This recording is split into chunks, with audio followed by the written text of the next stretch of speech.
roar so horrid. It should all know. Need to speak to the Duchess, urgently. All right, you scamps. Story's done. Go find your parents. But the Pomerine, what about the story of Riddick and the dragon? My tales for another time. But take a good look at the man who stands before you now. This is Geralt of Rivia, the master witcher who lent his valiant hand to the defeat of the giant Golyat. Master Witcher, is it true virtue always trumps villainy?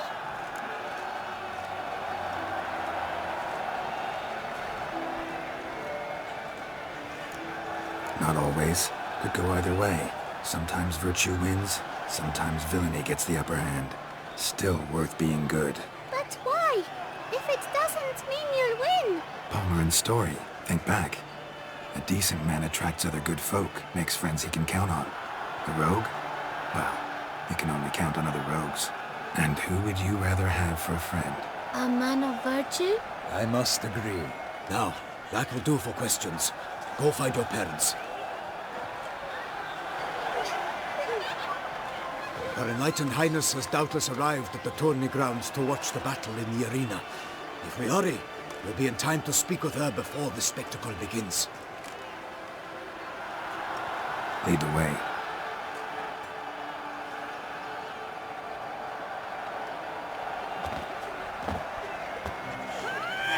Who's fighting? Nilfgaardian gladiators? Close, but not quite. As you'll soon see. Someone's gonna fight a Shalmar with all some bells on its tail to confuse it, slow it down? Whatever is the problem? The beast is a gift from the Emperor, no less.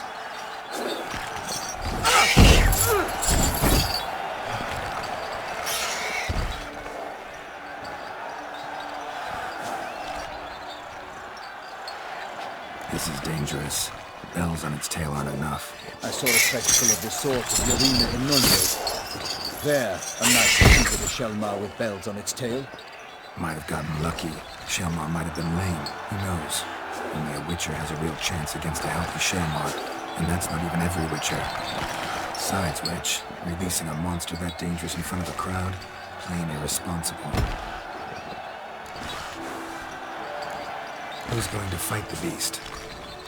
Guillaume, the young man you met. Yeah. Mentioned he'd promised his heart's captor a monster trophy. Great love demands great sacrifices. Let's go.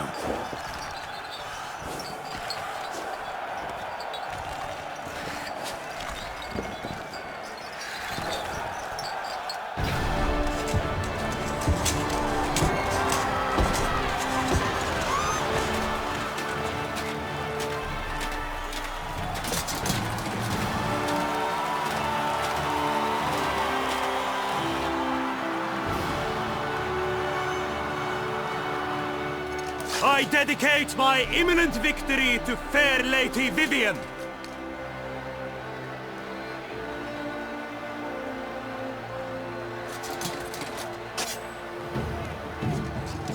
It's begun. The fight shall have to end first. We must wait.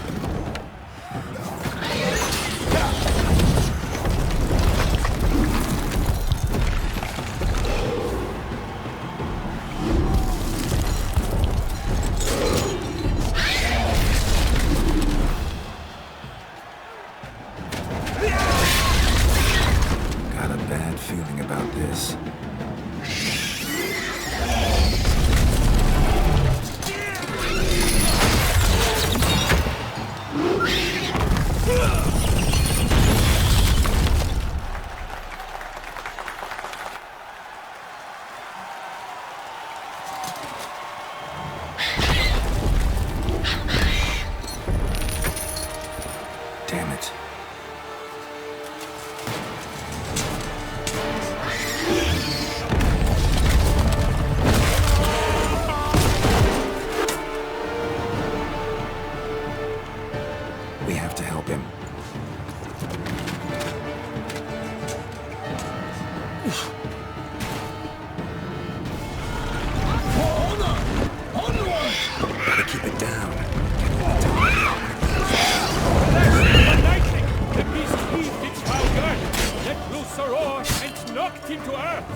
The witcher waited till the time was true, then 12 shots make fire, spreading the monster like glue.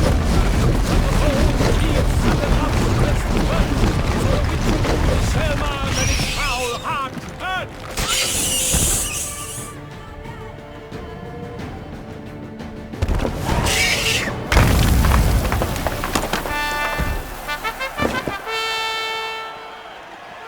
The Selma lies defeated by Geralt of Rivia, master of the witchering trade. Behold, as the last gasps of life seep from the beast.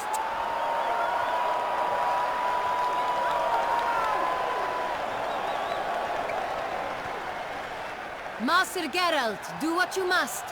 Finish the deed!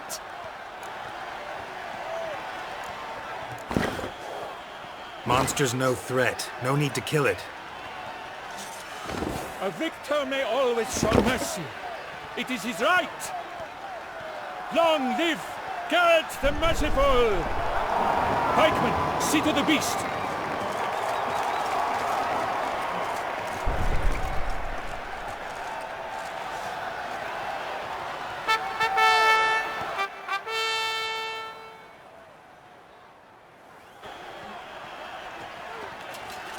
Guillaume.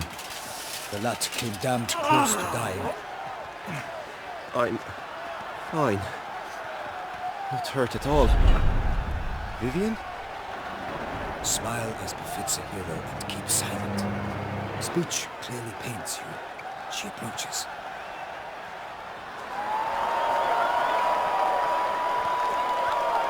Geralt. We must talk. Vivian. You shall talk later, in the medic's tent. Geralt, magnificent, breathtaking. Your Grace. We knew that to summon you was a brilliant idea. We are delighted, ravished to have struck upon it.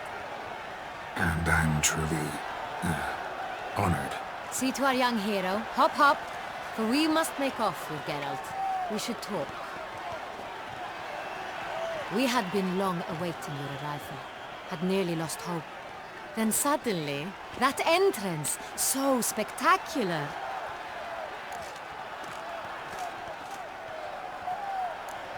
Your Grace. Shaelmars are dangerous creatures, even to knights in full-plate armor.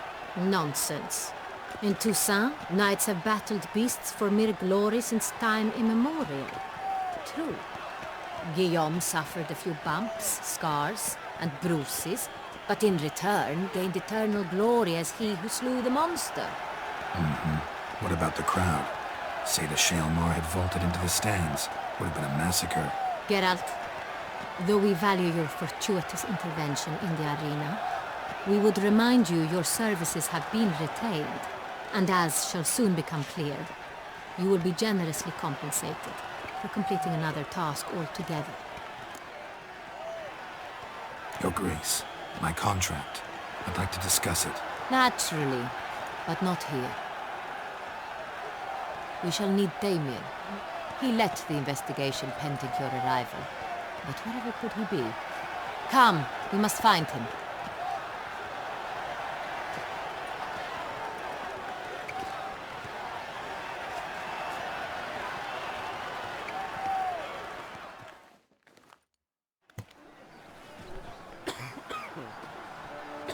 Tell us, have you come alone? Or did Viscount Julian accompany you? Wish to see Dandelion, Your Grace? Yes. I mean, no. Yes. But solely to tell him we regret. Yes, deeply regret rescinding the death sentence we so justly handed down upon him. If we could turn back time, we would make certain he sat in a tower till he rotted. No, we would ensure he was broken on the wheel, then drawn, hanged, and quartered.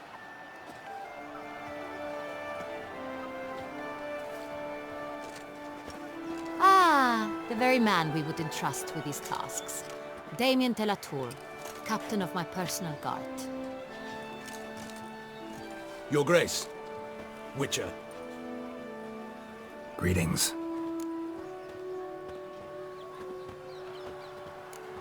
Sorry to have to tell you, but the guardsman handling the last victim's body...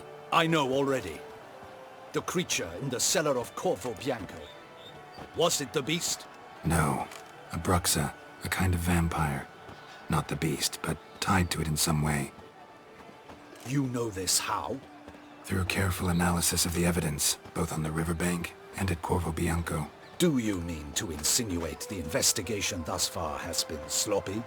Geralt insinuates nothing of the sort. We must listen to him attentively. I examined the body of the beast's last victim. Might have found something, need to analyze it. A quiet place, that's what I could use most right now. And maybe the help of an alchemist or a mage. Also like to hear all you know about the previous victims. Take it Sir Delatour is my man for that. Firstly, call me Damien, please. Secondly, you should know I spoke against summoning you here. I've heard much about you. You bring trouble, or thus far have, always. And we've enough trouble as it is. Yet we are capable of defeating the beast on our own, without an outsider's help. I've no doubt about it. Damien, we settled the matter of the Witcher's employ some time past. Definitively. Since you have broached it nonetheless, let us discuss Geralt's pay. Are the legends true? Do Witchers usually demand that which you find at home, yet did not expect?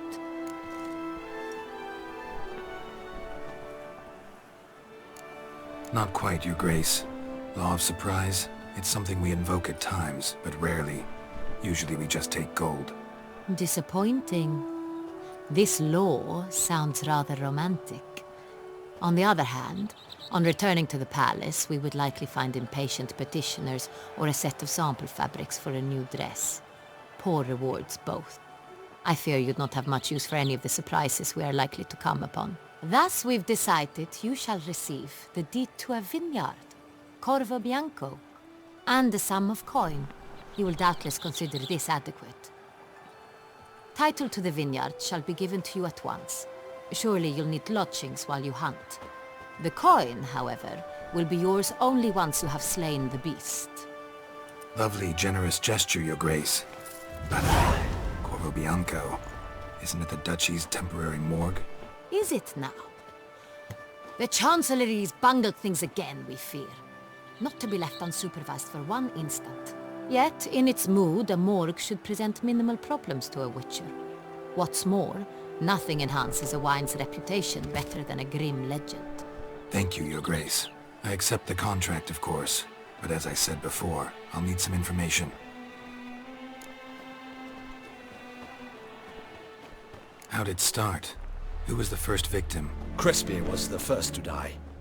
He was famed once for his many glorious tournament victories. Then he grew old, hung up his sword, and took to winemaking. Crespi was not loved by the wine merchants. He was ruthless in business and thought to cheat many a time. He asked us for a dispensation from all court ceremonies. We did not grant it. We could not. Once you've taken the oath of a knight, you remain a knight till death. How'd he die?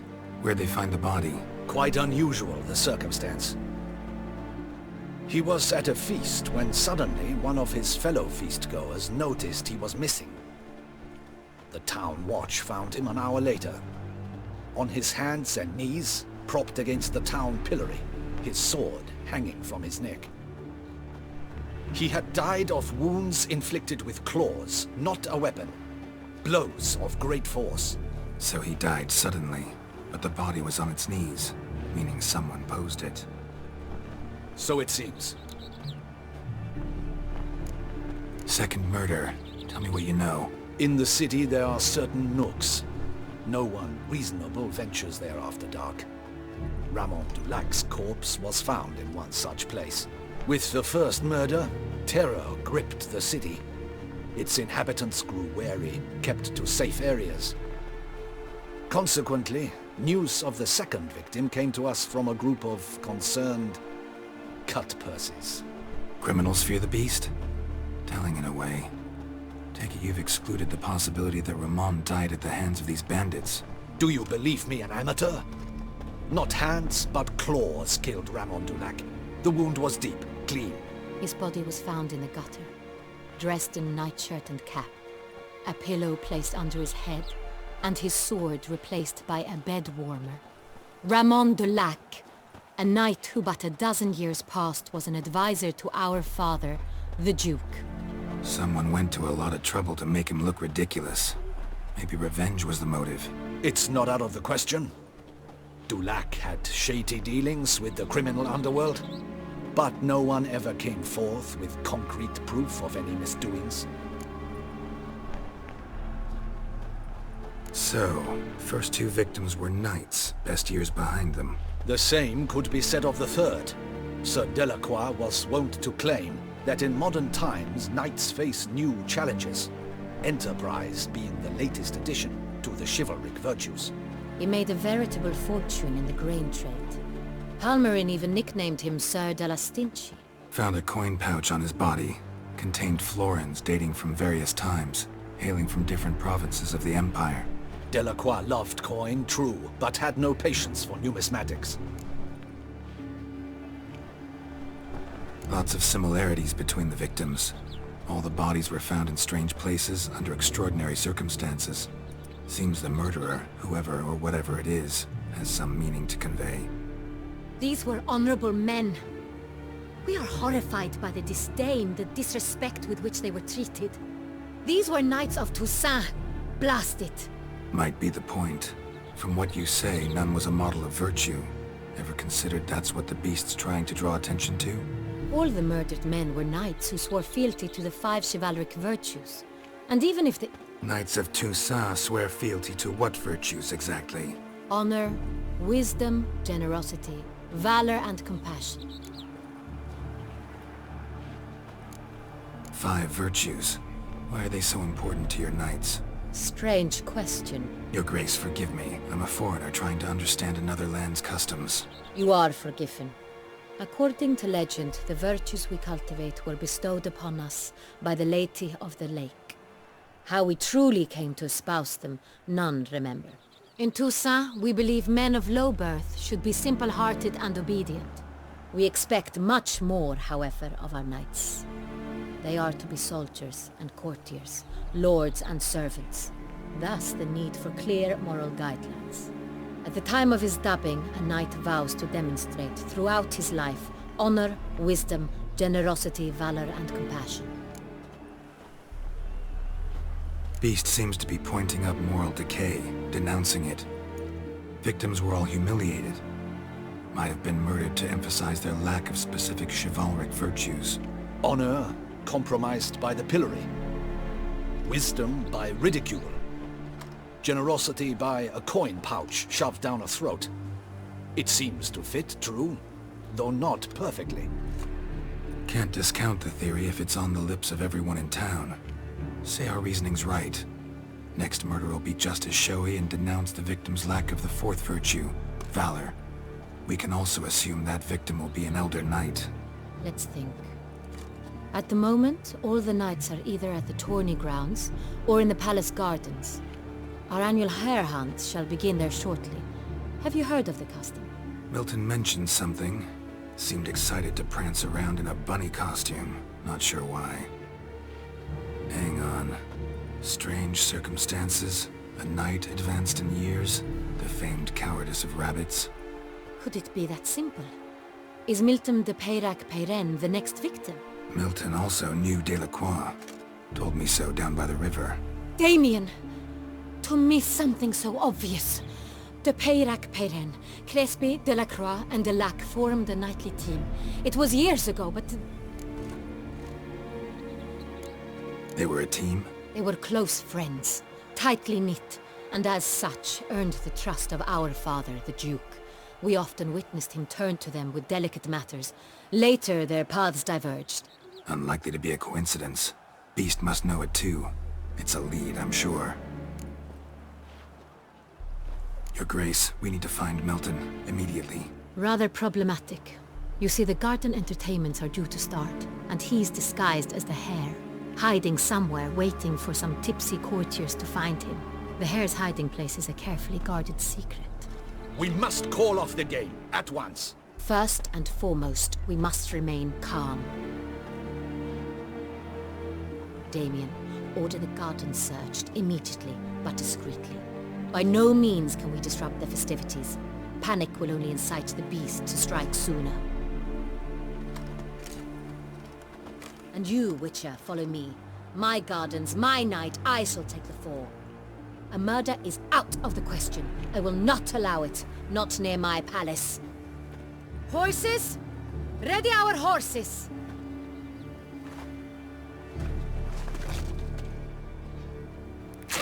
Your Grace!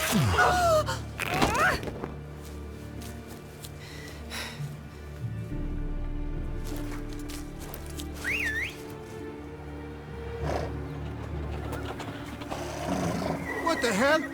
Why, I should... Your Highness, Mind it doesn't get wrinkled. Onward!